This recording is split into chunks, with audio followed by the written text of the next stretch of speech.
7 mitos cristianos que todos creen, pero que no están en la Biblia. Y si te dijera que hay cosas que creíste toda tu vida, pero que nunca aparecieron en la Biblia, y si te dijera que muchas de las frases, creencias y enseñanzas que has escuchado desde tu infancia, repetidas en iglesias, funerales y reuniones cristianas, en realidad no provienen de Dios, sino de tradiciones humanas. Vivimos una época peligrosa, una época donde lo cultural ha reemplazado a lo espiritual, donde muchos cristianos bien intencionados están caminando en base a enseñanzas que no tienen respaldo bíblico.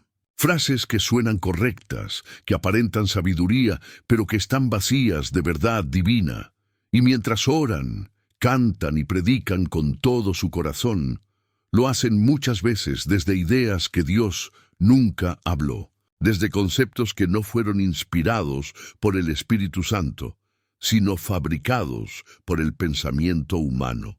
Y lo peor de todo es que muchos ni siquiera lo saben.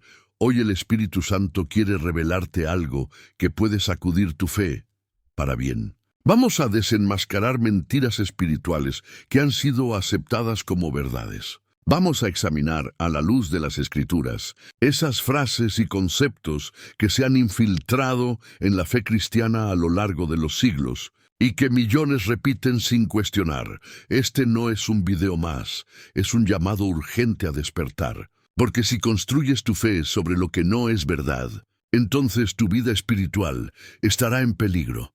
Hoy vas a descubrir 7 enseñanzas muy populares dentro del cristianismo, pero que no están en la Biblia.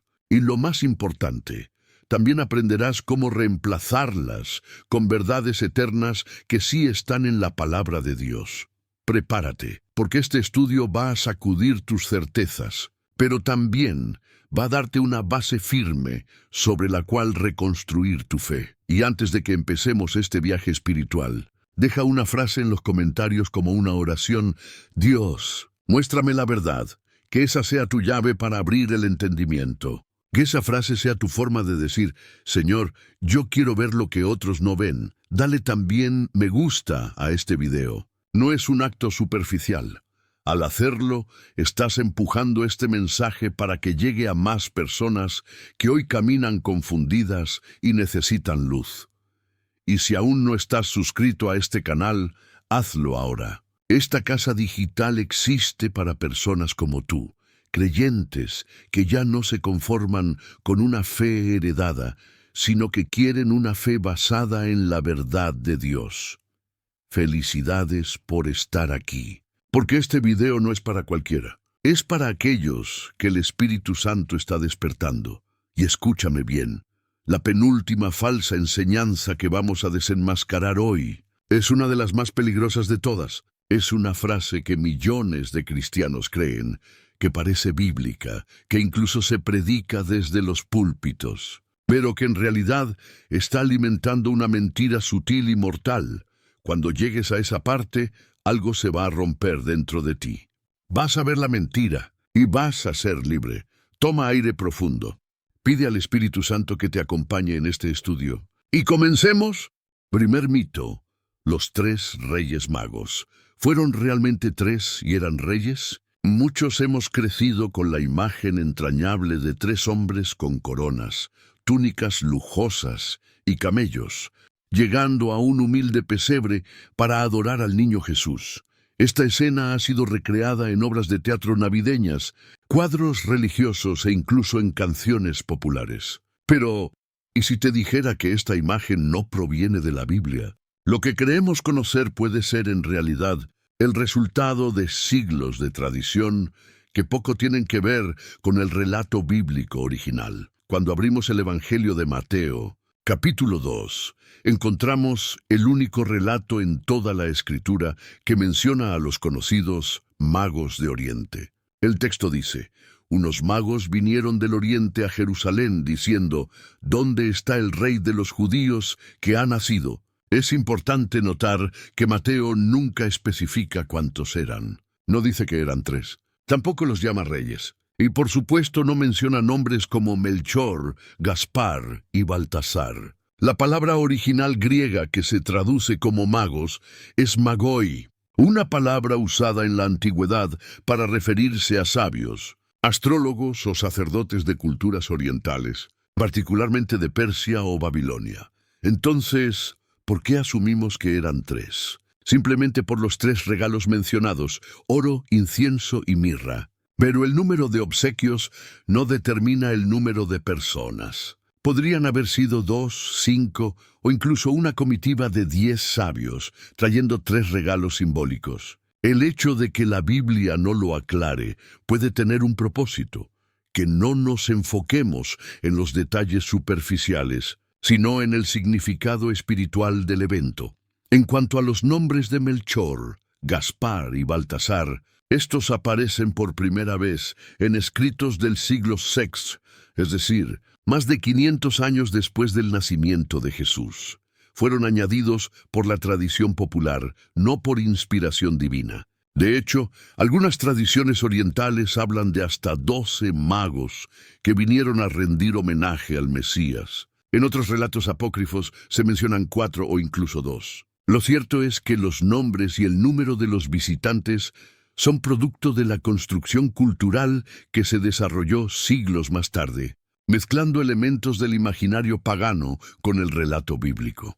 Otro punto interesante es cómo se transformó la figura de sabios en reyes. Esta idea comenzó a tomar fuerza en el contexto de la interpretación de salmos y profecías del Antiguo Testamento, como Isaías 60.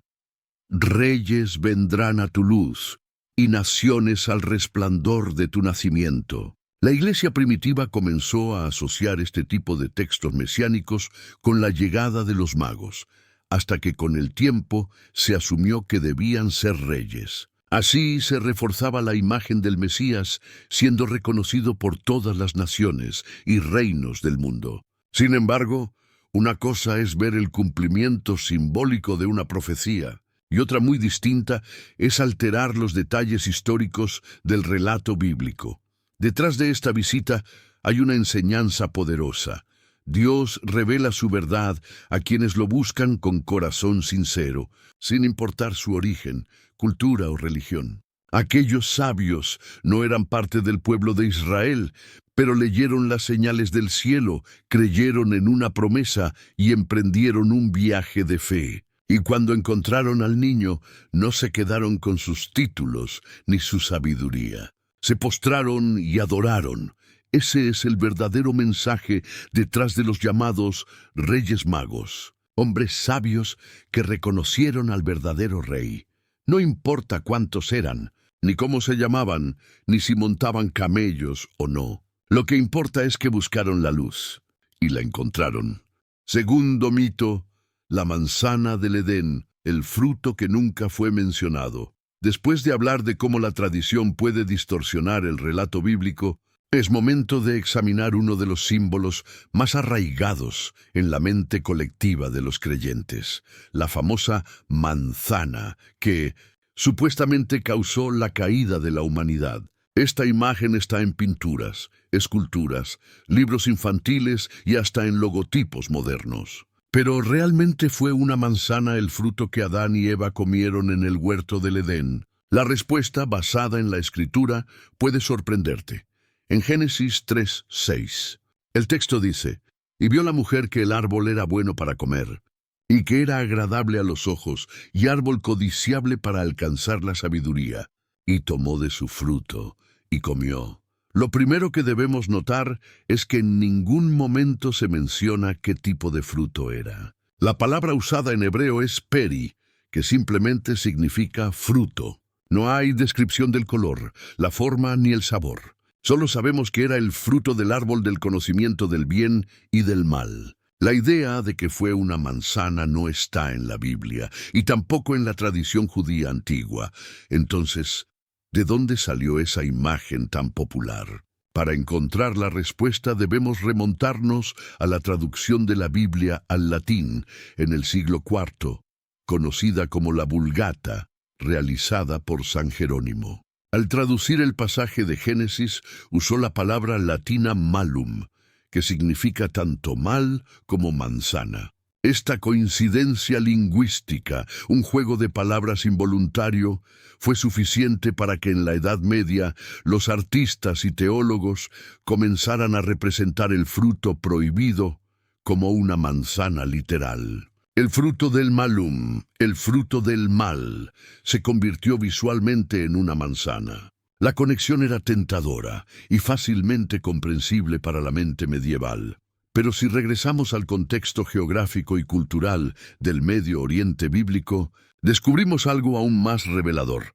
Las manzanas no eran comunes en esa región. El clima de Mesopotamia y Canaán no favorecía su cultivo en tiempos antiguos. En cambio, frutas como los higos, las granadas, las fechas y las uvas eran mucho más abundantes. De hecho, hay indicios que podrían sugerir que el fruto prohibido fue un higo. ¿Por qué? Porque justo después de comerlo, Adán y Eva se cubren con hojas de higuera. Génesis 3:7. Este detalle puede ser más que una coincidencia.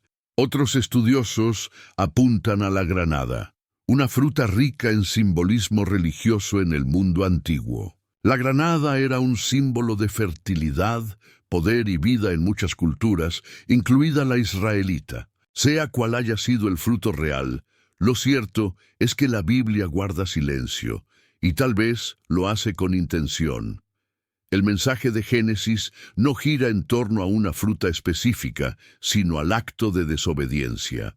La caída del ser humano no ocurrió por morder una manzana, sino por rebelarse contra el mandato claro de Dios. El verdadero problema no fue lo que comieron, sino lo que decidieron: confiar en su propio juicio en lugar de obedecer al Creador. Aquí es donde debemos tener cuidado. Cuando el símbolo se vuelve más importante que el significado, perdemos de vista la enseñanza central. Nos distraemos con lo externo y dejamos de mirar el corazón del mensaje. Y así, millones repiten la historia de la manzana sin entender la profundidad espiritual del Edén, la lucha entre la voz de Dios y la voz de la serpiente, entre el llamado a la obediencia y el deseo de ser como Dios. Que esta revelación nos lleve a algo más que una corrección histórica, que nos lleve a examinar nuestras propias decisiones, nuestros propios frutos, y a preguntarnos: ¿estoy obedeciendo a Dios o interpretando sus mandatos a mi conveniencia? El Edén no fue solo un jardín perdido, fue también una advertencia viva para cada corazón humano. Tercer mito: Lucifer, un nombre que la Biblia nunca usó para Satanás. Después de haber desmitificado el fruto del Edén, llegamos ahora a una figura temida, discutida y muchas veces malinterpretada: Lucifer. En el imaginario cristiano, este nombre se ha convertido en sinónimo del diablo, el ángel caído, el enemigo de Dios. Pero lo que muchos creyentes no saben es que la Biblia nunca llama a Satanás Lucifer. Esta asociación es el resultado de una interpretación errónea que con el tiempo se volvió tradición. La única vez que aparece la palabra Lucifer en algunas traducciones antiguas es en Isaías 14:12, donde se lee: «¿Cómo caíste del cielo, oh lucero, hijo de la mañana?».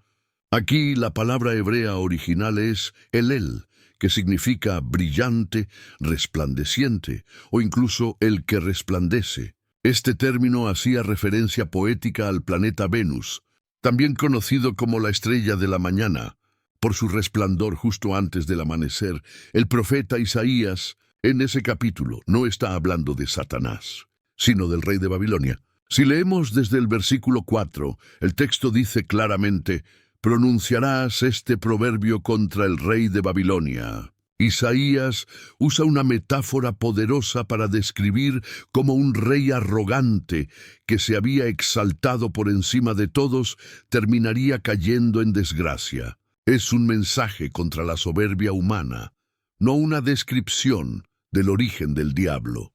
Entonces, ¿de dónde salió el nombre Lucifer? Fue San Jerónimo quien, al traducir la Biblia al latín en el siglo IV, la famosa Vulgata, tradujo Helel como Lucifer, que en latín significa literalmente portador de luz o el que lleva la luz. En ese momento, Lucifer era simplemente una palabra usada para referirse al planeta Venus. No tenía connotación demoníaca alguna. Era un término astronómico y poético. Con el paso de los siglos, sin embargo, los lectores comenzaron a asociar erróneamente este pasaje con la caída de Satanás. Y así, el nombre Lucifer fue tomando forma como identidad demoníaca hasta convertirse en sinónimo del diablo. Esta confusión se consolidó con los escritos medievales, la literatura apócrifa y el arte sacro, que popularizó la idea de un ángel de luz caído llamado Lucifer. Pero si buscamos en toda la Biblia, descubrimos que el enemigo de Dios sí tiene nombres claros y específicos. Se le llama Satanás, que en hebreo significa adversario. Se le llama diablo, diabolos en griego, que significa calumniador o acusador. También es descrito como el maligno, la serpiente antigua, el dragón, el tentador. En ninguno de estos pasajes inspirados se usa el término Lucifer como nombre propio del enemigo. ¿Y por qué importa aclarar esto? Porque las malas interpretaciones teológicas no solo distorsionan conceptos, sino que pueden desviar nuestra fe hacia mitos, símbolos vacíos o temores infundados. Satanás no necesita que le atribuyamos nombres falsos. Lo importante no es cómo se llama, sino cómo opera, con engaño, división y acusación. Nuestra batalla no es contra un nombre, sino contra su obra. Este mito nos recuerda algo crucial. Debemos ser cristianos que conocen la palabra y que no aceptan todo lo que suena religioso como si fuera verdad. El enemigo se esconde muchas veces detrás de la ignorancia disfrazada de tradición. Pero cuando abrimos las Escrituras con discernimiento, la luz de la verdad disipa toda sombra de confusión. Que así sea también en tu vida espiritual. Cuarto mito, ángeles con alas. ¿Qué dice realmente la Biblia sobre su apariencia? Hasta ahora hemos visto cómo conceptos profundamente arraigados en la cultura cristiana pueden no tener fundamento bíblico. Pero si hay una imagen universal que todos reconocemos, es la del ángel con alas blancas, túnica resplandeciente y un aura celestial. Esa figura ha poblado desde cuadros renacentistas hasta películas modernas. Sin embargo, cuando abrimos la Biblia con atención, descubrimos que esta imagen tan familiar no se ajusta a lo que la Escritura revela sobre los ángeles. En muchos de los encuentros más importantes con ángeles en la Biblia, ellos no son descritos con alas ni con rasgos sobrenaturales evidentes. Al contrario, aparecen como hombres comunes, tan normales que los protagonistas bíblicos ni siquiera se dan cuenta de su verdadera identidad hasta que algo extraordinario sucede. Veamos algunos ejemplos. En Génesis 18, Abraham recibe la visita de 3 varones. El texto más adelante aclara que eran mensajeros celestiales, pero Abraham los ve como simples viajeros. No hay ninguna mención de alas, resplandores o formas sobrenaturales. En el siguiente capítulo, Génesis 19, 2 ángeles visitan a Lot en Sodoma. También se presentan como hombres comunes, tanto que los habitantes de la ciudad los confunden con extranjeros ordinarios. En Jueces 6, un ángel se aparece a Gedeón. Conversan largamente y Gedeón solo se da cuenta de que era un enviado celestial cuando éste desaparece de forma sobrenatural. Estos relatos nos muestran algo muy importante. Los ángeles bíblicos frecuentemente se presentan sin gloria visible, sin alas, sin señales externas que delaten su origen divino. ¿Por qué? Porque su misión muchas veces es acercarse al ser humano en su cotidianidad, en su entorno, sin producir temor ni distancia. Son mensajeros. Eso es lo que significa la palabra ángel. Y su propósito es transmitir la voluntad de Dios, no deslumbrar. Ahora bien, la Biblia sí menciona seres celestiales con alas, pero no son los ángeles mensajeros que visitan humanos. Son otras categorías de criaturas espirituales. Por ejemplo, Los serafines descritos en Isaías 6 tienen 6 alas, y su función está asociada al trono de Dios y a la adoración celestial. Los querubines, descritos en Ezequiel 1, tienen 4 alas y formas extraordinarias, con múltiples rostros. Estas criaturas no interactúan con los humanos en la tierra como los ángeles mensajeros. Su rol es celestial y simbólico. Entonces, ¿de dónde viene la imagen popular del ángel con alas? Aquí entra en juego la influencia cultural. En el arte cristiano primitivo, especialmente a partir del siglo IV, los artistas comenzaron a representar a los ángeles con alas inspirados en figuras de la mitología grecorromana, como Nike, la diosa de la victoria, que era representada con alas. También influyeron las figuras aladas de las religiones persas, egipcias y nórdicas. Con el tiempo, esta estética fue adoptada por la Iglesia y normalizada en el arte, la arquitectura y hasta la liturgia visual. Es crucial entender esto. La imagen de los ángeles con alas proviene más del arte que de la Biblia. Y aunque no es pecado imaginar un ángel con alas, sí es peligroso cuando confundimos cultura con escritura. Porque eso puede llevarnos a formas de fe basadas en emociones, símbolos vacíos o expectativas cerradas sobre lo espiritual. La verdadera enseñanza bíblica sobre los ángeles nos habla de seres reales, enviados por Dios, que actúan en lo oculto, que se presentan muchas veces como hombres comunes y que cumplen misiones específicas en la historia humana. Son parte del ejército celestial, pero no están aquí para deslumbrarnos, sino para ayudarnos a cumplir los propósitos del cielo. Cuando uno entiende esto, deja de buscar espectáculo y empieza a buscar obediencia. Porque los verdaderos encuentros con lo divino muchas veces ocurren en lo cotidiano, en lo silencioso y no en lo espectacular. Quinto mito: María Magdalena, la mujer que nunca fue prostituta. Hasta ahora hemos desmontado representaciones erradas de ángeles, nombres equivocados para el enemigo y símbolos sobrecargados de tradición. Pero hoy nos detenemos en una figura profundamente significativa del Nuevo Testamento: María Magdalena. Durante siglos ha sido señalada, malinterpretada y encasillada en un rol que la Biblia jamás le asigna. Es hora de corregir esa historia. María Magdalena nunca fue prostituta, y el error de creerlo ha ocultado la verdadera grandeza de su fe y su papel en la historia del Evangelio. Lucas 8:2 nos presenta por primera vez a María Magdalena y algunas mujeres que habían sido sanadas de espíritus malos y de enfermedades. María, llamada Magdalena, de la que habían salido 7 demonios. Este versículo es claro: ella fue liberada de opresión espiritual, pero no hay absolutamente ninguna mención a una vida de prostitución o inmoralidad sexual. Entonces, ¿de dónde salió esta falsa imagen? La raíz está en una interpretación errónea que tomó fuerza a partir del siglo VI. En un famoso sermón, el Papa Gregorio Magno cometió el error de fusionar 3 mujeres diferentes en una sola: María Magdalena, la mujer pecadora que unge los pies de Jesús en Lucas 7, y María de Betania, hermana de Marta y Lázaro. En su mensaje, Gregorio identificó a estas 3 como si fueran la misma persona. Y a partir de ese momento, la tradición cristiana adoptó esta versión sin cuestionarla durante siglos. Pero basta con leer los textos con atención para ver que se trata de 3 mujeres distintas. En Lucas 7, la mujer pecadora no tiene nombre.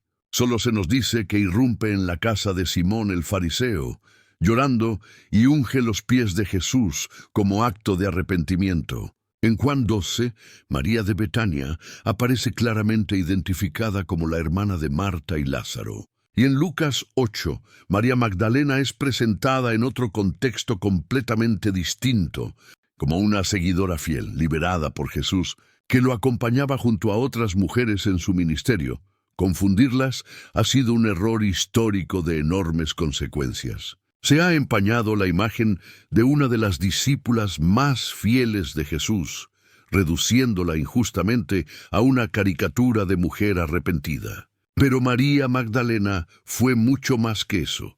Ella estuvo presente al pie de la cruz, cuando la mayoría de los discípulos varones habían huido por miedo. Estuvo allí, firme, en medio del dolor. Y no solo eso, fue la primera persona en ver a Jesús resucitado. Marcos 16:9 y Juan 20:11-18 lo afirman con claridad.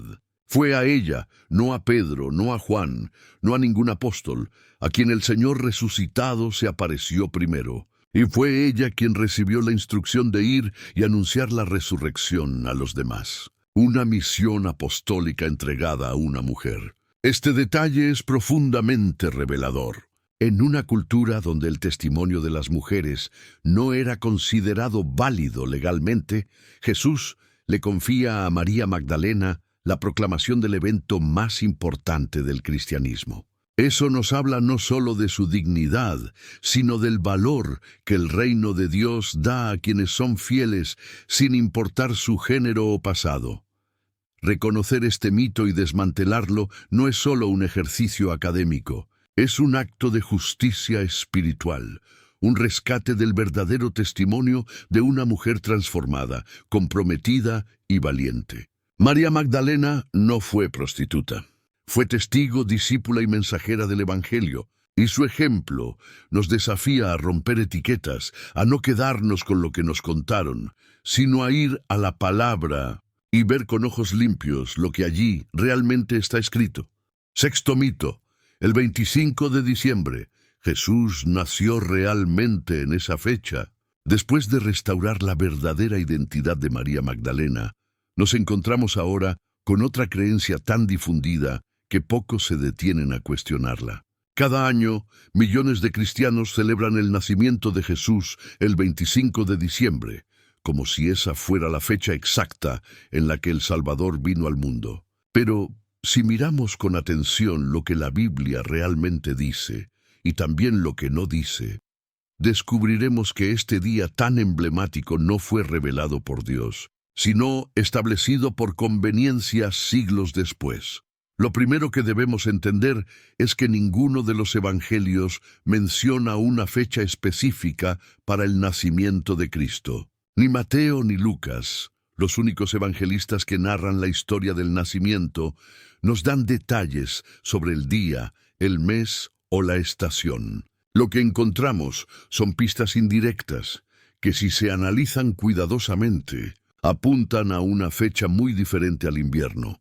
Uno de los detalles más reveladores se encuentra en Lucas 2:8, donde se nos dice que había pastores en el campo, cuidando sus rebaños durante la noche. Esta simple escena parece inofensiva, pero para los conocedores del clima en Israel tiene una gran carga informativa. En los meses de invierno, especialmente en diciembre, las temperaturas descienden considerablemente y las lluvias hacen que el ganado no permanezca al aire libre durante la noche. Eso sugiere fuertemente que Jesús no pudo haber nacido en pleno invierno, sino más bien en primavera o inicios del otoño, cuando los pastores sí permanecían en los campos durante las noches. Otro indicio importante está relacionado con el censo romano que obligó a José y María a viajar a Belén. Este evento, que implicaba movilizar a miles de personas, no era comúnmente programado durante el invierno, ya que las condiciones del clima dificultaban los desplazamientos. En cambio, estos censos se realizaban en épocas más favorables, cuando la población podía viajar sin tantas complicaciones. Entonces, si Jesús no nació el 25 de diciembre, ¿de dónde salió esta fecha? Aquí entra en escena la historia del sincretismo religioso. En el siglo IV, el emperador romano Constantino legalizó el cristianismo, pero el imperio aún estaba profundamente arraigado en las costumbres paganas, y el 25 de diciembre era una fecha muy celebrada. Ese día marcaba la festividad del Sol Invictus, el Sol Invencible, una deidad solar que representaba el triunfo de la luz sobre la oscuridad en el solsticio de invierno. También coincidía con otras festividades relacionadas con dioses como Mitra, ampliamente venerado por soldados romanos. Los líderes de la Iglesia, buscando facilitar la transición cultural y evitar tensiones con las costumbres populares, adoptaron esa fecha y le dieron un nuevo significado: el nacimiento del verdadero Sol de Justicia, Jesucristo. Así, lo que antes era una fiesta pagana se transformó en una conmemoración cristiana, no basada en la revelación bíblica, sino en una estrategia política y pastoral. Es importante entender que los primeros cristianos no celebraban la Navidad. Su enfoque principal era la Pascua, porque la muerte y resurrección de Cristo era, y sigue siendo, el núcleo del Evangelio. Solo siglos después, el nacimiento comenzó a conmemorarse oficialmente, y no como un dato histórico exacto, sino como una forma simbólica de afirmar que la luz del mundo había llegado. Saber esto no debe llevarnos a rechazar la celebración del nacimiento de Jesús, sino a comprenderla con madurez espiritual. El problema no está en tener una fecha especial para recordarlo, sino en confundir tradición con revelación. Porque cuando conocemos la verdad, no dejamos de celebrar, solo que ahora lo hacemos con mayor profundidad, reconociendo que la verdadera luz no depende de un día en el calendario, sino de una vida entregada a Cristo cada día del año.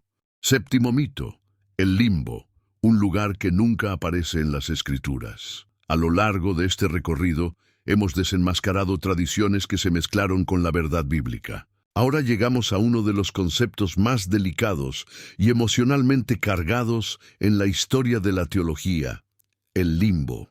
Para muchos creyentes, especialmente aquellos que han perdido hijos pequeños o bebés, esta idea ha sido fuente de consuelo y también de profunda confusión. Sin embargo, hay una verdad que debe ser dicha con claridad y compasión. El limbo no aparece en la Biblia. Nunca fue enseñado por Cristo, ni mencionado por los apóstoles, ni revelado por el Espíritu Santo.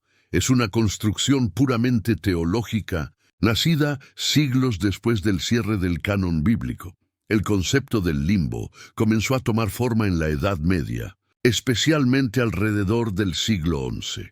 Surgió como una posible solución a una pregunta teológica compleja: ¿qué pasa con los niños que mueren sin ser bautizados? Según la teología católica de aquel tiempo, el bautismo era absolutamente necesario para la salvación, debido a la doctrina del pecado original. Y al mismo tiempo, resultaba impensable que Dios, justo y misericordioso, enviara al infierno a bebés inocentes. Entonces se propuso una idea intermedia: un lugar de espera, sin sufrimiento, pero también sin la presencia de Dios.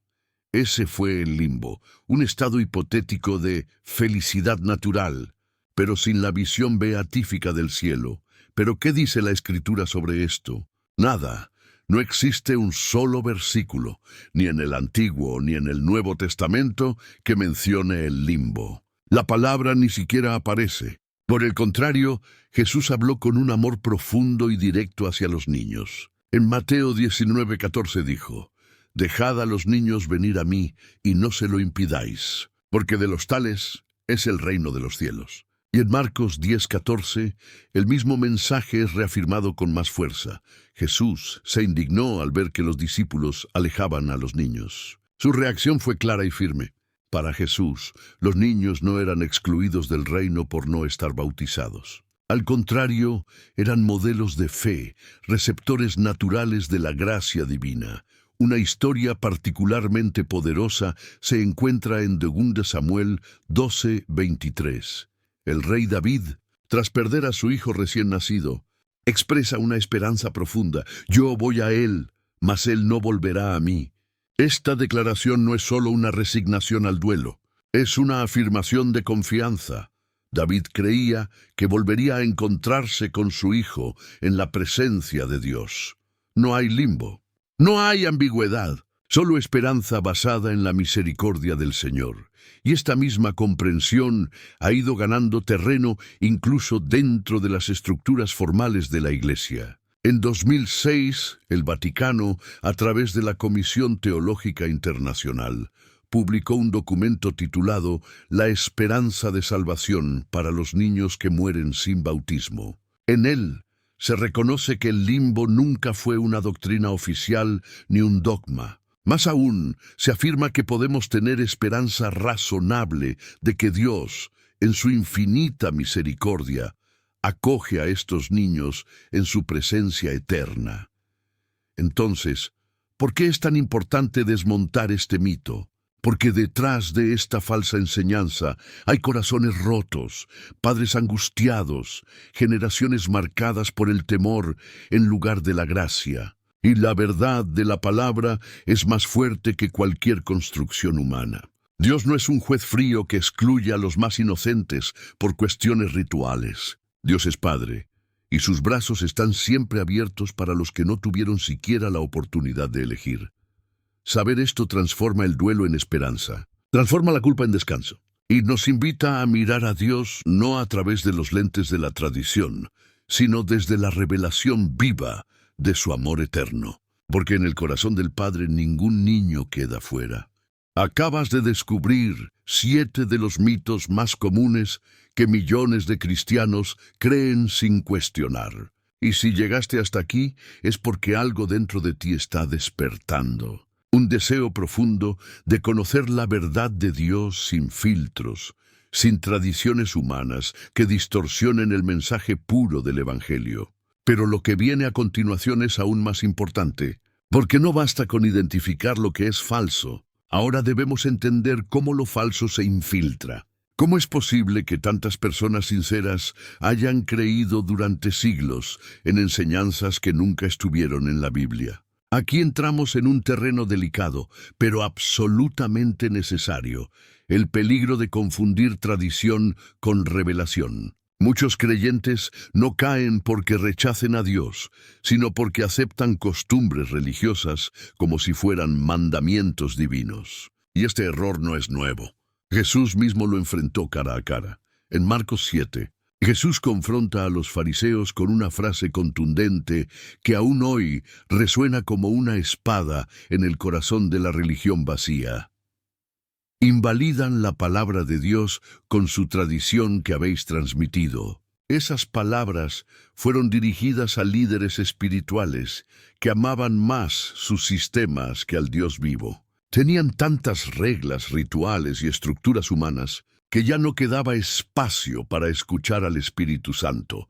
El problema no era solo lo que enseñaban, sino la autoridad que daban a sus tradiciones, poniéndolas al mismo nivel, o incluso por encima, de la Escritura. Y si esto ocurría en tiempos de Jesús, ¿cuánto más puede ocurrir hoy? Vivimos rodeados de tradiciones religiosas. Algunas son hermosas y simbólicas, otras completamente inofensivas. Pero hay ciertas costumbres que han tomado una forma peligrosa, la de doctrina incuestionable. Personas que enseñan que siempre se ha hecho así, como si eso fuera una garantía de verdad. Ritos vacíos, frases repetidas sin entendimiento, prácticas heredadas sin discernimiento. ¿Cuántas de ellas realmente vienen de la boca de Dios? Por ejemplo, hay quienes oran mirando al cielo, porque así vieron hacerlo a otros, pero no saben que Jesús muchas veces oraba en secreto, en lo íntimo, sin necesidad de posturas visibles. Hay quienes se persignan al entrar a un templo, aunque eso no aparece en ninguna parte de la Biblia.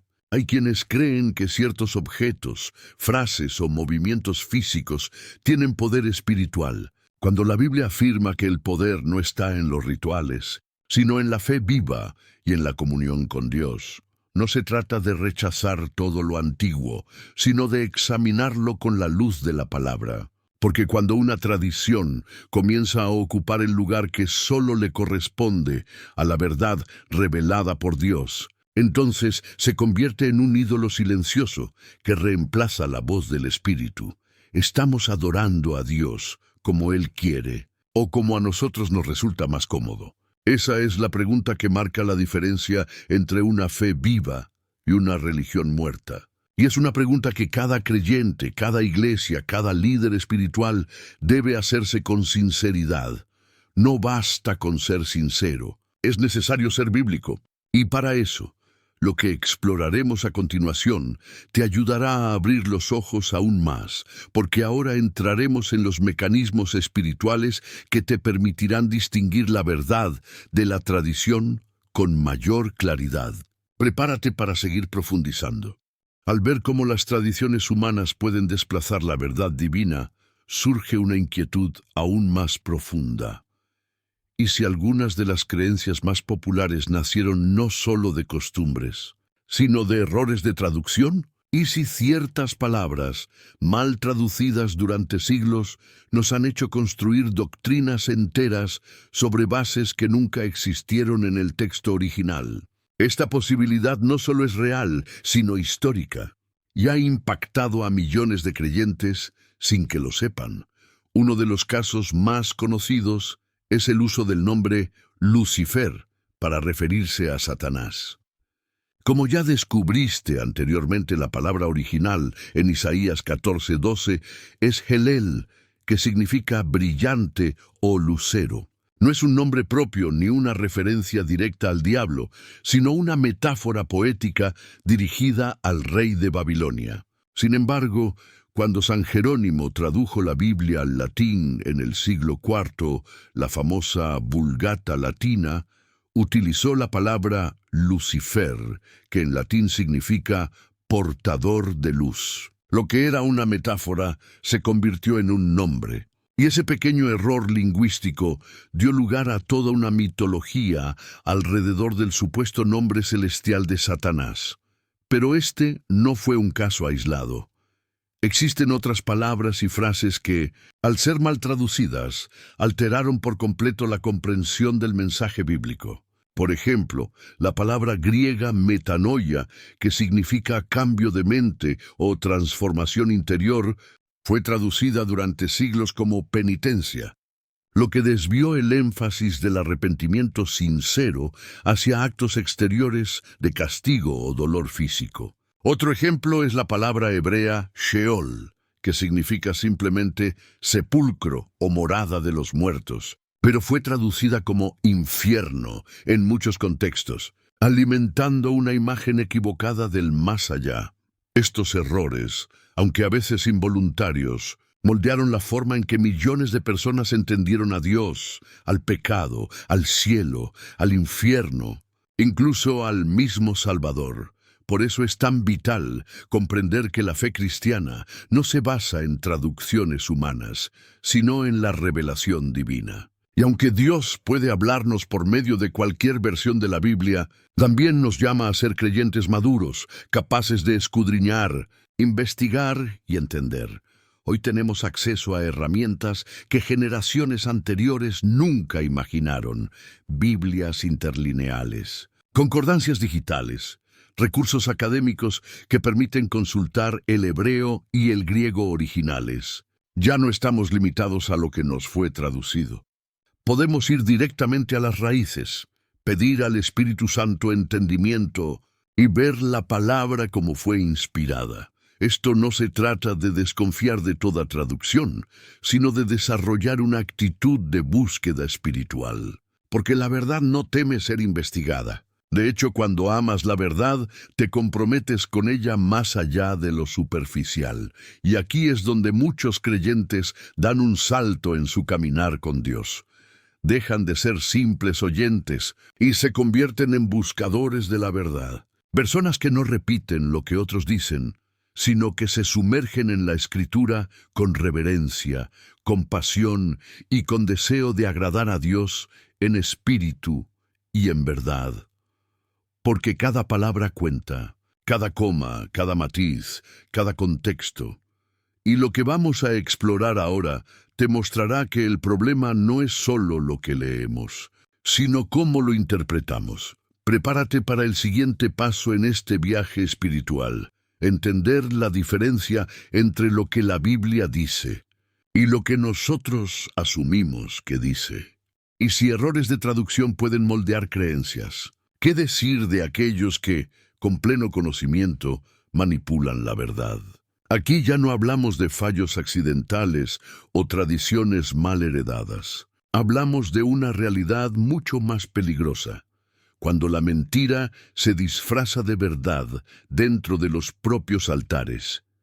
Vivimos tiempos donde lo falso ya no se presenta como falso. Se maquilla, se adorna, se camufla con lenguaje bíblico, con palabras bonitas, con música emocionante, pero por dentro lleva veneno. El apóstol Pablo lo advirtió con fuerza en 2 Timoteo 4:3-4. Porque vendrá tiempo cuando no sufrirán la sana doctrina, sino que teniendo comezón de oír, se amontonarán maestros, conforme a sus propias concupiscencias, y apartarán de la verdad el oído, y se volverán a las fábulas. Ese tiempo ha llegado. Personas que ya no buscan la verdad de Dios, sino lo que les hace sentir bien. Iglesias llenas, pero vacías de verdad. Sermones emocionantes, pero sin sustancia espiritual. Frases como Dios no te dará más de lo que puedes soportar o todo pasa por una razón se repiten como mantras, pero no se sustentan en la palabra, y el problema no es solo que se digan, sino que nadie las cuestiona. Se han vuelto parte del paisaje, parte de una cultura religiosa que premia el carisma más que la verdad, la emoción más que la convicción, la popularidad más que la fidelidad. Detrás de eso opera un espíritu de error, un sistema espiritual que no tiene como meta formar discípulos de Cristo, sino consumidores de experiencias religiosas. Un sistema que manipula el mensaje para mantener a las personas emocionalmente enganchadas, pero espiritualmente dormidas. Por eso, hoy más que nunca, el llamado es claro. Vuelve a la Escritura. Examina todo. No repitas algo solo porque lo escuchaste desde un púlpito. No sigas a un líder solo porque habla bonito o tiene una gran audiencia. Tu fe no puede depender de hombres. Tu fe debe estar anclada en la palabra viva de Dios. Incluso los creyentes más sinceros pueden ser engañados si bajan la guardia. Jesús dijo que, si fuera posible, hasta los escogidos serían confundidos. No por cosas abiertamente satánicas, sino por imitaciones sutiles de la verdad. ¿Quieres saber si algo es de Dios? Pregúntate, ¿apunta a Cristo o al hombre? ¿Me confronta o solo me acaricia el ego? ¿Está enraizado en la Biblia o es solo un cliché bien dicho? Porque no todo lo que suena espiritual es santo. No todo lo que se predica en nombre de Dios lleva el sello del cielo. La única forma de no ser arrastrado por la corriente de la mentira es estar firmemente parado en la roca de la verdad. Hasta ahora hemos visto cómo se puede distorsionar la verdad, incluso desde lugares que parecen santos. Pero hay una herramienta poderosa que Dios ha puesto a disposición de cada creyente para protegerse del engaño: el discernimiento espiritual. No estamos llamados a caminar a ciegas, ni a aceptar todo lo que se nos presenta en nombre de Dios. La vida espiritual madura exige ojos abiertos, oídos atentos y un corazón afinado a la voz del Espíritu. Hebreos 5:14 lo dice con claridad. Pero el alimento sólido es para los que han alcanzado madurez, para los que por el uso tienen los sentidos ejercitados en el discernimiento del bien y del mal. Fíjate en esa frase, por el uso. El discernimiento no es un don que cae del cielo de forma automática, es algo que se desarrolla, se ejercita, como un músculo espiritual, que se fortalece con el tiempo, con la práctica. Con la intimidad con Dios, Jesús prometió en Juan 16:13 que el Espíritu Santo nos guiaría a toda la verdad. Esa guía no es solo para los profetas o los líderes. Es para cada hijo de Dios que quiera caminar en luz. Pero, ¿estás escuchando esa voz? ¿O simplemente estás aceptando todo lo que suena cristiano, todo lo que se parece a la verdad, sin ponerlo a prueba? Hoy muchos repiten frases vacías, practican ritos, consumen enseñanzas sin filtrarlas a través de la palabra. Han perdido el sentido de alerta. Y eso es peligroso. Porque el enemigo no necesita que te rebeles contra Dios abiertamente. Solo necesita que aceptes una pequeña mentira camuflada como verdad. Discernir no es juzgar por las apariencias, ni dejarse llevar por las emociones. Discernir es ver más allá de las palabras, identificar el espíritu que hay detrás de un mensaje, una actitud, una enseñanza. Es preguntarse constantemente, ¿esto glorifica a Cristo o al hombre? ¿Esto me acerca al carácter de Jesús o lo distorsiona? ¿Esto está en la Biblia o solo suena bonito? ¿Y cómo se activa ese discernimiento? A través de dos pilares fundamentales: oración y estudio profundo de la Escritura. Sin oración, el corazón se vuelve tibio. Sin Biblia, la mente se vuelve vulnerable. Pero cuando ambas cosas se unen, el creyente se vuelve como un centinela espiritual, vigilante, sensible, firme. No se trata de vivir con miedo, ni de ver engaño en todo. Se trata de caminar con sabiduría, sabiendo que la verdad no siempre grita. Pero el Espíritu Santo susurra a quienes quieren oír. Este discernimiento será clave para lo que viene a continuación, porque estamos por entrar en una parte del mensaje que no solo informa, sino que confronta. Y solo quien está despierto podrá entender lo que Dios está queriendo decirnos en este tiempo. Respira hondo. Busca silencio en tu interior y deja que sea el Espíritu quien te muestre lo que viene ahora. Después de despertar el discernimiento espiritual, es fundamental aprender a diferenciar entre lo que suena bien y lo que es realmente verdad. Porque no todo lo que toca nuestras emociones viene de Dios, y no todo lo que parece positivo tiene su raíz en la palabra. Vivimos en una época donde abundan las frases cristianas inspiradoras, compartidas en redes sociales, en canciones, en púlpitos, pero que no resisten la prueba de las Escrituras. Frases como: Dios nunca te dará más de lo que puedes soportar, sigue tu corazón, o todo pasa por una razón. Suenan reconfortantes, casi poéticas, pero muchas veces son versiones diluidas, incompletas o directamente falsas de la verdad bíblica. Este es un peligro silencioso, la emoción reemplazando la revelación. El corazón humano, cuando no está anclado en la palabra, busca consuelo en frases fáciles, en fórmulas rápidas, y deja de escudriñar las Escrituras. Pero esto no es algo nuevo. Desde el principio, Satanás ha utilizado medias verdades para confundir. En Génesis 3:1, la serpiente le dice a Eva: «¿Con que Dios os ha dicho?». No niega la existencia de Dios, no promueve una rebelión abierta. Solo distorsiona ligeramente la instrucción divina. Y con esa pequeña torsión abre una puerta al desastre. Pablo advierte claramente en 2 Corintios 11:14. El mismo Satanás se disfraza como ángel de luz. Eso significa que el engaño no siempre viene vestido de oscuridad. A veces viene en forma de enseñanza popular, de consejo aparentemente sabio, de una canción emocional, pero sin sustento en la verdad eterna. Por eso debemos preguntarnos constantemente: ¿estoy siendo guiado por la palabra de Dios o por lo que me hace sentir bien? Porque la verdad no siempre acaricia. A veces confronta, a veces duele, pero siempre transforma. Protegerse del error espiritual requiere algo más que buena intención. Requiere una mente renovada por la verdad. Romanos 12:2. Significa llenar tu pensamiento con la Escritura, examinar lo que oyes, lo que repites, lo que compartes. No aceptar todo lo que viene en papel de regalo espiritual. Este es el tiempo de afinar el oído, de dejar de consumir espiritualidad superficial y buscar profundidad. La palabra de Dios no necesita adornos emocionales para ser poderosa. Su verdad, desnuda y clara, es suficiente para salvar, sanar y santificar. Lo que viene a continuación te va a desafiar aún más, porque vamos a hablar de cómo la verdad de Dios no es solo un concepto, sino una persona, y cómo esa persona, Jesús, debe ser el filtro absoluto de todo lo que creemos. Después de comprender cuán fácil es confundir lo emocional con lo verdadero, surge una pregunta inevitable.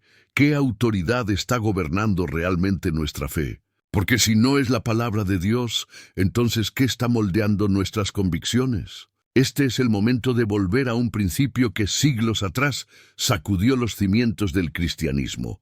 Sola Escritura, solo la Escritura. No es solo una frase reformista. Es una declaración radical de dependencia absoluta en la palabra como única fuente infalible de verdad espiritual. Es un llamado urgente a restaurar la supremacía bíblica por encima de tradiciones, opiniones o experiencias personales. Hoy, lamentablemente, muchas personas conocen más frases de predicadores que versículos de la Biblia. Se aferran a lo que se dice desde el púlpito sin examinar si realmente está escrito. Pero no todo lo que se predica en nombre de Dios proviene de Dios. No todo mensaje cristiano tiene raíz en el Evangelio verdadero. Por eso, necesitamos aprender del ejemplo de los bereanos, mencionados en Hechos 17:11. Estos eran más nobles que los que estaban en Tesalónica, pues recibieron la palabra con toda solicitud, escudriñando cada día las Escrituras para ver si estas cosas eran así. Ellos no rechazaban la enseñanza, pero tampoco la tragaban sin filtrarla. Ellos confirmaban, evaluaban, contrastaban. Su fe no estaba fundada en el carisma de un apóstol, sino en la verdad revelada por Dios. Es tiempo de hacernos una pregunta profunda y sincera. ¿Estoy leyendo la Biblia con hambre de verdad o por costumbre? Porque hay una gran diferencia entre cumplir una rutina religiosa y buscar una relación viva con el autor del libro. La Escritura no es un adorno, no es un símbolo, no es una colección de frases para motivarnos en días difíciles. Es el alimento del alma, es espada del espíritu, es lámpara en medio de la oscuridad. Si dejamos de colocarla en el centro, estaremos inevitablemente a la deriva, expuestos a todo tipo de error espiritual. Volver a la Biblia no es un acto intelectual, es un acto de rendición. Significa decirle a Dios, no quiero vivir según mis ideas, no quiero seguir lo que suena bonito, quiero tu verdad, aunque me confronte, quiero tu camino, aunque me incomode. Y cuando ese tipo de entrega ocurre, la transformación es inevitable. Porque no hay mentira que resista a una vida arraigada en la verdad de las Escrituras. Lo que viene ahora es el desenlace de este recorrido, un cierre que no es un final, sino una puerta abierta para un nuevo comienzo espiritual. Prepárate para recibir una invitación directa del cielo, una llamada a alinear tu vida con la voz eterna de Dios. Has llegado al final de este viaje, pero en realidad este es solo el comienzo. Después de desmantelar mitos, cuestionar tradiciones y exponer errores que por siglos se han infiltrado en la fe cristiana, no puedes quedarte igual. Algo dentro de ti fue despertado. Algo se rompió, y ahora la luz que viste no puede ser ignorada. La palabra dice que el pueblo de Dios perece por falta de conocimiento. No por falta de amor ni por falta de buenas intenciones, sino por falta de verdad. Y cuando esa verdad llega, como lo ha hecho hoy, también llega una responsabilidad espiritual. Porque ya no puedes decir que no sabías. Este mensaje no fue solo informativo. Fue un espejo, un clamor del cielo para que examines en qué está basada tu fe. Si está firmemente plantada en la Escritura, o si ha sido moldeada por costumbres, frases repetidas y tradiciones vacías que nunca vinieron de Dios.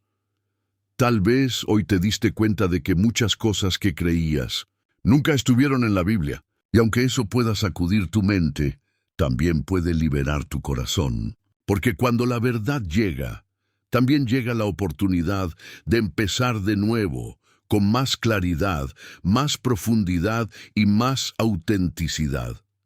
No se trata de saber más, se trata de vivir mejor, de alinear tu fe con la palabra, de buscar a Dios no como lo imaginas, sino como Él verdaderamente es.